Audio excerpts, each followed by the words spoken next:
Merci. Je suis Michel Kifindangoy de Radio Okapi. Ma question va s'adresser à Monsieur le Président Emmanuel Macron.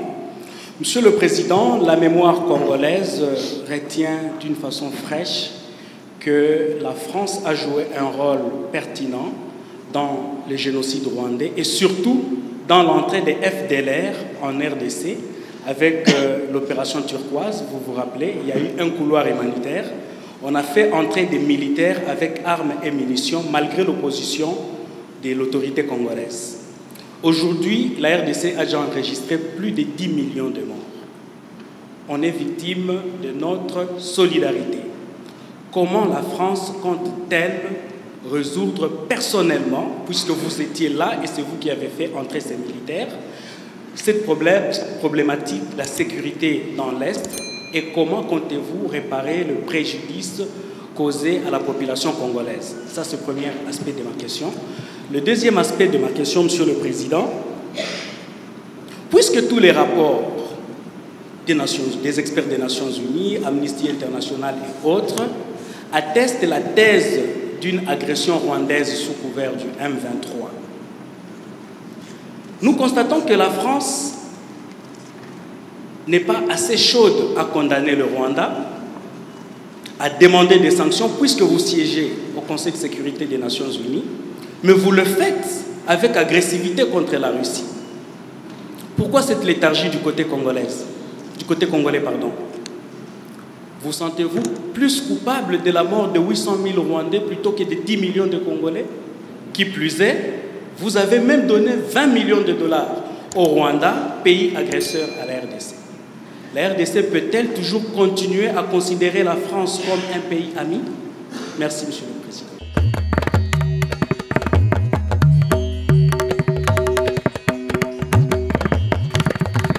Merci pour vos questions. J'ai dit dans mon propos introductif, et je vous le redis avec beaucoup de clarté, que la France est un allié de la RDC, continuera de l'être. J'ai dit avec beaucoup de clarté comment nous voyons la situation aujourd'hui, condamnant toute forme de pillage, de balkanisation, de menace de la souveraineté de votre pays. Je suis prêt à ouvrir tous les dossiers de l'histoire. Je l'ai fait avec le Rwanda. Si c'est le souhait du président Tshisekedi, je suis totalement favorable à ce qu'il y ait une commission d'historiens qui puisse assigner les responsabilités aux uns et aux autres. Vous avez rappelé une page sombre de l'histoire de la région. La France a assumé d'ouvrir tous ses livres et de la faire écrire par des historiens de manière totalement indépendante. Je pense que vous avez fait un raccourci qui, lui, n'a rien d'historique ni de juste entre le rôle qu'a pu jouer la France et la situation dramatique que j'évoquais, et la guerre, la deuxième guerre, avec les millions de morts dans votre pays, dont je rappelais la gravité. Donc je récuse le raccourci que vous avez fait et la responsabilité qu'on pourrait assigner à la France, parce que je suis pour la vérité, mais toute la vérité, je ne suis pas pour prendre tous les fardeaux. J'essaie de prendre les miens, et c'est déjà bien. Donc, oui, pour une commission d'historiens, pour faire ce travail, s'il vous semble utile, s'il semble utile au président, et donner les faits. Ensuite, soyons clairs, quelle est la situation depuis 1994 ? Plusieurs pays de la sous-région, il n'y en a pas qu'un, plusieurs, sont rentrés dans votre pays, et plusieurs groupes rebelles y ont prospéré, captant d'ailleurs beaucoup de richesses minières économiques qui devraient revenir à votre peuple.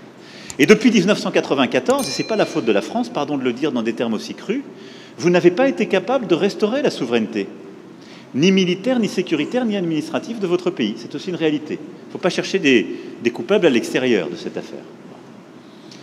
Et donc, on en est dans cette situation qui a conduit à des drames absolus, à cette deuxième guerre, à des millions de morts, qu'on ne doit pas oublier, à la nécessité aussi, ce qui est une responsabilité qui doit se faire ici, ce n'est pas la France ou d'autres de le faire, de mettre en place une vraie justice, une justice transitionnelle, qui est la clé pour que celles et ceux qui parfois ont tué soient jugés. Et parfois, ils évoluent encore, ils sont là, ils sont encore avec des responsabilités. Comment voulez-vous qu'il y ait une paix durable et de la confiance dans un pays quand la justice n'est pas passée?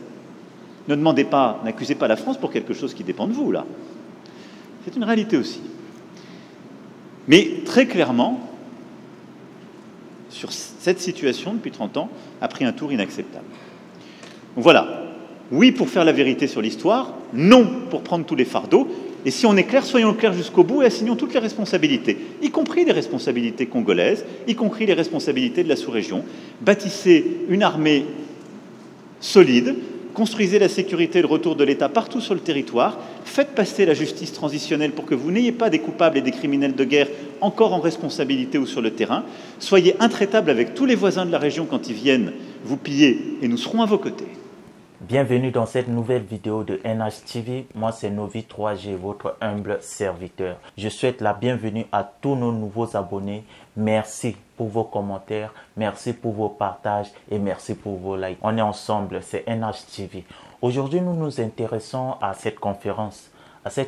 Pourquoi? Parce que c'est vrai, c'est passé il y a de cela 2 mois, plus de 2 mois, mais je trouve vraiment nécessaire de faire cette vidéo. Alors, je vous prie de rester jusqu'à la fin, de liker, de partager et donner vos avis en commentaire. Parce qu'il y a des choses dans cette vidéo qui peuvent réveiller vraiment la conscience des Africains, la conscience de nos dirigeants.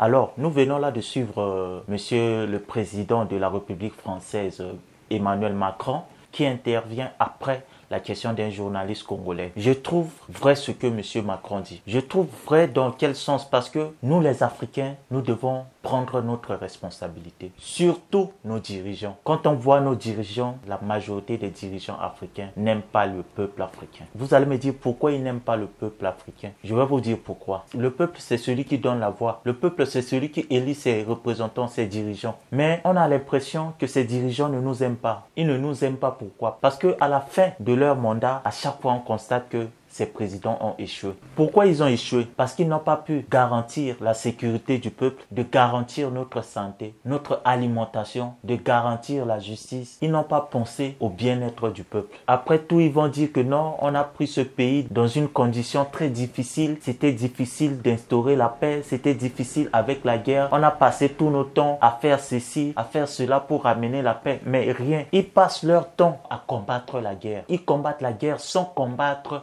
les causes de cette guerre. Tu ne peux pas passer ton temps à combattre la guerre. Qu'est-ce que tu fais pour la paix? On ne ramène pas forcément un pays dans la paix en combattant la guerre. Non. Cherchez à combattre les causes de la guerre. Prenons l'exemple de la RDC, la République démocratique du Congo. Des millions de Congolais meurent et cela fait près de 30 ans. Jusqu'à présent, cette guerre continue. Est-ce qu'on doit toujours donner la responsabilité à la France? Je dis non. Nos dirigeants doivent prendre leurs responsabilités. C'est à eux de sécuriser le peuple. C'est à eux de garantir la justice. Qu'est-ce qu'un dirigeant congolais a fait de concret pour pouvoir sécuriser son peuple? Nous ne pouvons pas dire à chaque fois la France, la France, la France. À quand on va prendre notre responsabilité? Vous ne cherchez pas à combattre les causes de la guerre. Les causes de la guerre, c'est quoi? C'est d'abord la pauvreté, c'est le manque de moyens de communication. Quand je parle de communication, je pense aussi aux routes. Ils ne cherchent pas le développement du peuple africain. Comment voulez-vous que les gens ne fassent pas la guerre en continuant à combattre la guerre sans combattre les causes de la guerre? Aujourd'hui, l'une des principales causes de la guerre en Afrique, c'est la pauvreté. C'est la pauvreté. Et un peuple qui a faim, un peuple qui vit dans la misère est facile à manipuler. Vous ne voyez pas les causes de la guerre. Vous ne voyez pas l'injustice. Vous ne voyez pas le sous-développement. Vous ne voyez pas la famine. Vous ne voyez pas le chômage. Vous ne cherchez pas à combattre ça pour mettre le peuple à l'aise. Parce que si aujourd'hui, en France, en Europe, les gens n'ont pas le temps de faire la guerre et laisser la guerre, par exemple, aux militaires, c'est pourquoi? Parce que, au moins, même si tout le monde ne travaille pas, le taux de chômage n'est pas comme en Afrique. Même s'ils n'arrivent pas à travailler, mais les gens arrivent à manger. La guerre, c'est fait pour les militaires, c'est pas fait pour la population. Mais en Afrique, ce n'est que la population qui est livrée à elle-même. Ce n'est que la population qui combat. Ce n'est que la population qui fait la guerre. Nos dirigeants, je ne sais pas. Après, on va dire que c'est la France. Monsieur Macron a raison. Ce n'est pas la faute de la France si l'injustice règne. Ce n'est pas la faute de la France si on n'arrive pas à baisser le taux de chômage. Ce n'est pas la faute de la France si on n'arrive pas à instaurer l'autorité de l'État sur tout l'étendue du territoire. Réveillez-vous. Vous nous dirigez pourquoi? On va toujours compter sur la France jusqu'à quand? Si aujourd'hui, beaucoup de jeunes, beaucoup de civils se lancent dans la guerre, c'est parce qu'il y a trop de chômage. Les gens n'ont pas le travail. Ils vont faire comment? Tu es là à cause d'une personne, on tue toute ta famille. À cause d'une personne, tu perds tout, tu perds ta maison. Mais à la fin, cette personne erre librement. Il n'est pas jugé, il n'est pas condamné. Il y a des gens qui volent l'argent du peuple parce que ce que vous faites, c'est le peuple qui vous a placé là. C'est le peuple, votre employeur. Le peuple contribue. Quelqu'un vole. Il n'y a pas de justice pour pouvoir condamner cette personne. Normalement, mettre la personne en prison. Est-ce qu'on a vraiment des dirigeants en Afrique? Mais est-ce que nos dirigeants vont écouter? Peuple africain, nous devons prendre notre responsabilité. Parce que le développement ne viendra pas ailleurs. Ni de la France, ni de l'Europe, ni de l'Amérique. Ça ne viendra pas ailleurs. C'est à nous. La diaspora, parfois même cette diaspora essaie d'aider. Mais c'est ces dirigeants qui leur bloquent la route. C'est ces dirigeants qui les découragent à pouvoir investir en Afrique. C'est tout ça qu'il faut changer. D'autres vont dire, à l'Est, c'est toujours la France, c'est toujours la faute de la France. Oui, c'est la faute de la France. Mais quelle est notre part de responsabilité dans ça? Vraiment, il faut que les choses changent. Après ça, il y a l'intervention du président congolais Félix Tshisekedi qui m'a beaucoup plu. Suivez d'abord la partie-ci et nous revenons pour continuer nos analyses. Oui, je voulais réagir par rapport à cette question sur le compromis à l'africaine. Enfin, ce petit commentaire, pour dire que, voyez-vous, madame, c'est justement ça qui doit changer dans nos rapports avec la France en particulier, mais l'Europe en général, l'Occident. Votre façon de voir les choses lorsqu'elles se passent en Afrique. Quand il y a des irrégularités aux élections américaines, on ne parle pas de compromis à l'américaine. Lorsqu'en France, il y a plusieurs années maintenant, lors des années Chirac, il y a eu un scandale sur des électeurs décédés qu'on a fait voter. On ne parlait pas de compromis à la française. Je crois qu'il doit y avoir du respect dans la considération que nous avons les uns envers les autres. Nous n'avons aucunement l'intention de galvauder l'opinion de nos électeurs. Le processus électoral est entamé. Nous avons tiré suffisamment la sonnette d'alarme pour dire que s'il y a risque de dérapage, ce n'est pas à cause des autorités du pays ni des responsables de la CENI, c'est simplement dû au fait que nous sommes un pays agressé par le Rwanda, l'agression à laquelle d'ailleurs a fait suite un déplacement massif de population, d'électeurs qui pouvaient être en ce moment en train d'être enrôlés, mais qui malheureusement ne peuvent pas à cause du fait qu'ils sont loin de leur base. Et à cause de cela, nous risquons de prendre du retard dans l'enrôlement. Et s'il y a retard dans l'enrôlement, il y aura retard dans le vote de la loi sur la répartition des sièges, parce que c'est très important, c'est en juin qu'elle doit intervenir, pour que nous puissions ensuite aller sur un processus électoral crédible.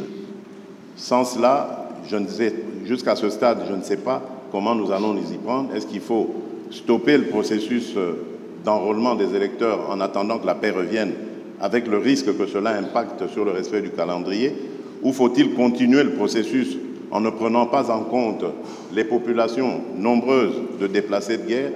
C'est ça qui peut poser problème. Et si demain, nous allons aux élections dans des conditions difficiles, vous parlerez de compromis à l'africaine, alors qu'aujourd'hui, ces mêmes Africains sont en train d'attirer votre attention sur cette ignoble et injuste agression due au fait du Rwanda, et demandons même des sanctions, personne n'en parle.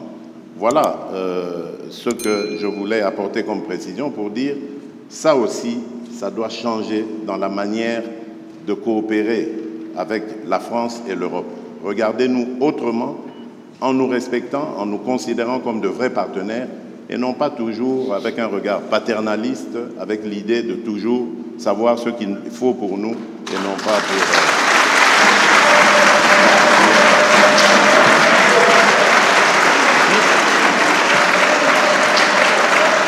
Voilà, merci.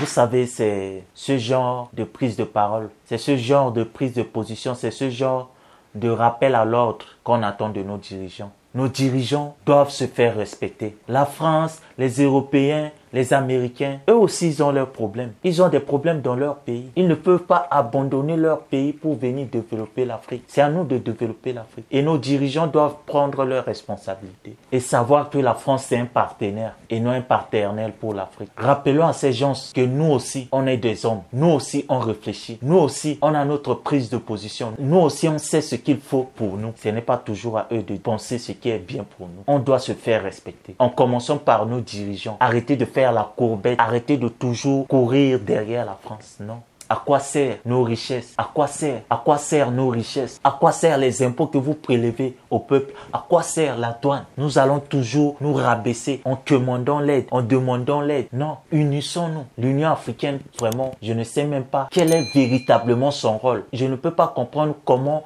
on crie, on demande la sanction venant de la France, alors qu'on a une Union africaine qui doit prendre sa responsabilité. Cette union nous sert à quoi? C'est d'abord une union divisée où chacun pense à son intérêt. Jusqu'à présent, il n'y a pas une libre circulation des peuples africains. On se visse entre nous. On pense aux intérêts personnels, alors que c'est ensemble qu'on est fort, c'est ensemble qu'on peut avancer, qu'on peut se développer.